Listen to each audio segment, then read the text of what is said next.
Walk blessed. Monsieur? Watch yourself. The streets aren't safe this time of the day.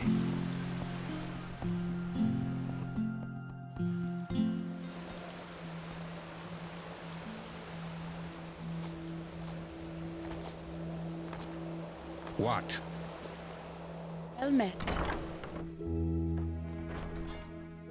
The light fades away at the end.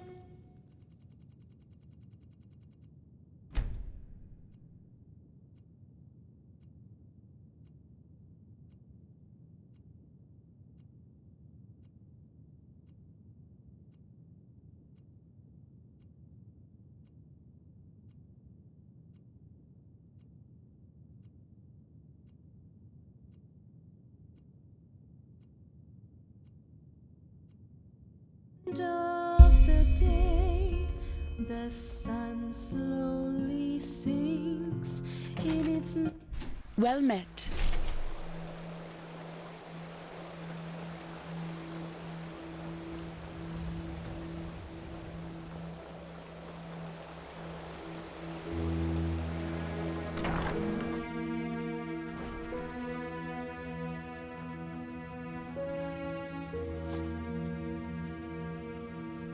Walk blessed. This is too dangerous, whatever they want here. If we send spies and they get caught, Nerim will see this as a provocation. Poor people. All they did was invade a foreign country, and look how ruthless we are, sending spies in order to find out why they're here. We should be ashamed.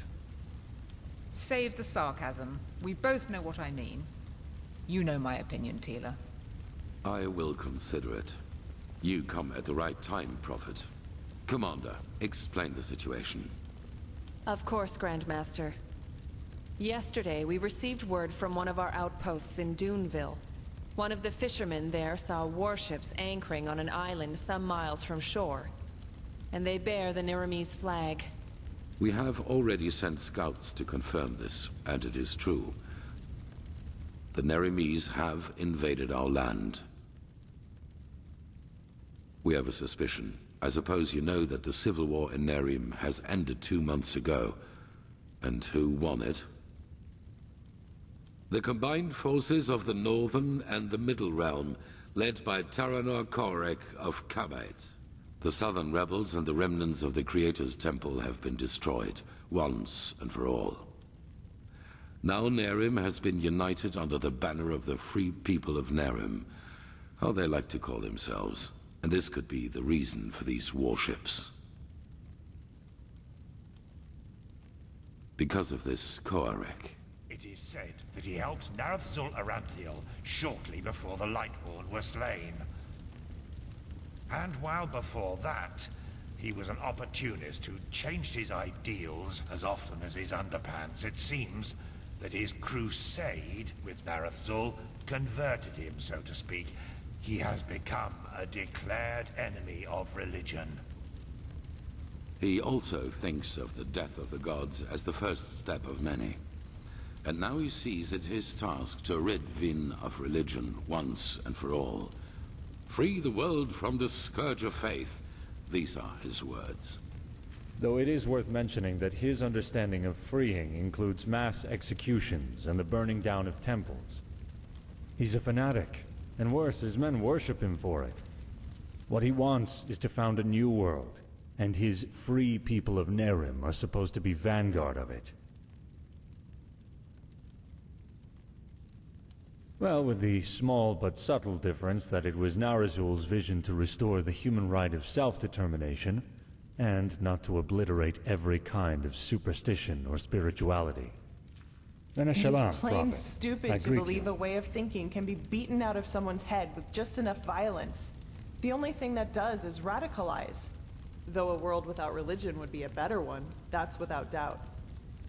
Nonsense. The people need a higher power that guides them. You can see what chaos the death of the Lightborn brought on the world, and without your orders doing, all this would never have happened.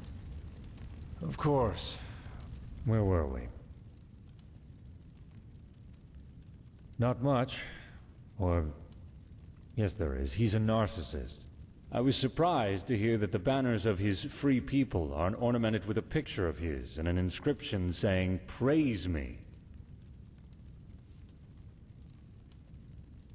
Correct. What Korek doesn't understand is that we're doing this to prevent a crisis. Not before the High Ones have been stopped. The civil war on Kile, Nerim, and Arazial shows what chaos such a revelation can cause, and we will not take this risk. That is the problem. Pigast? We believe that Korek already knows about the cycle and the cleansing. And that he, how should I put it, wants it to happen.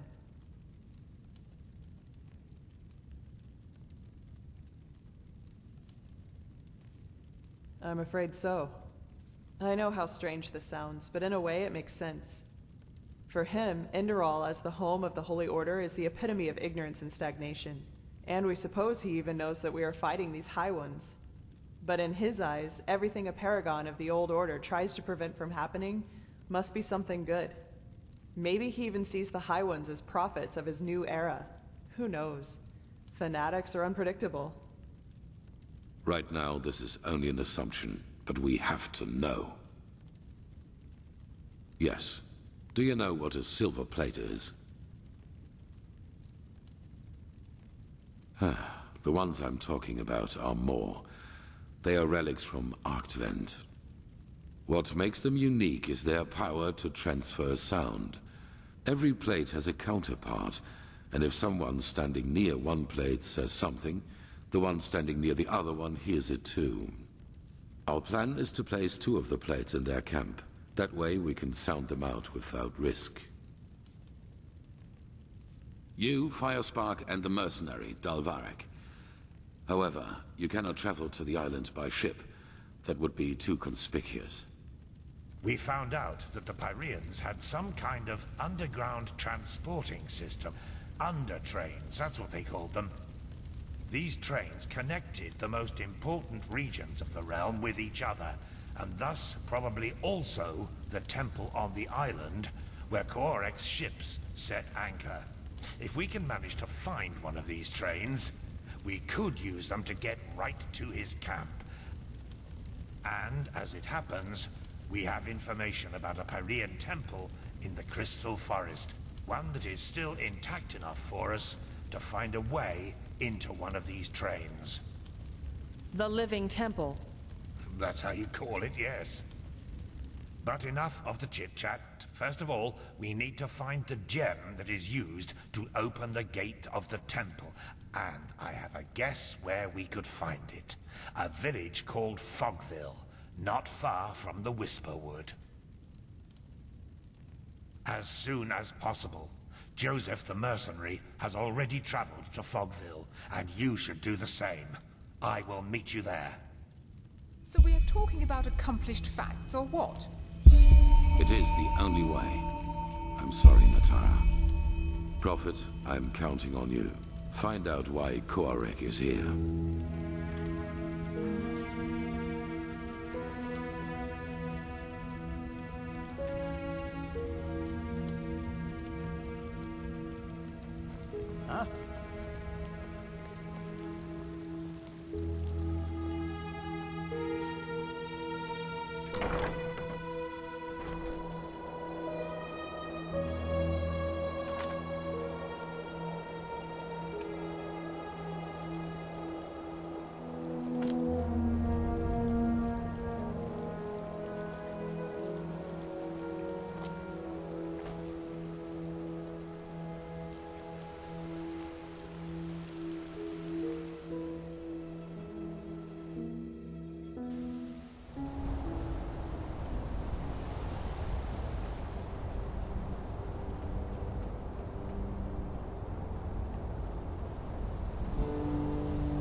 Monsieur?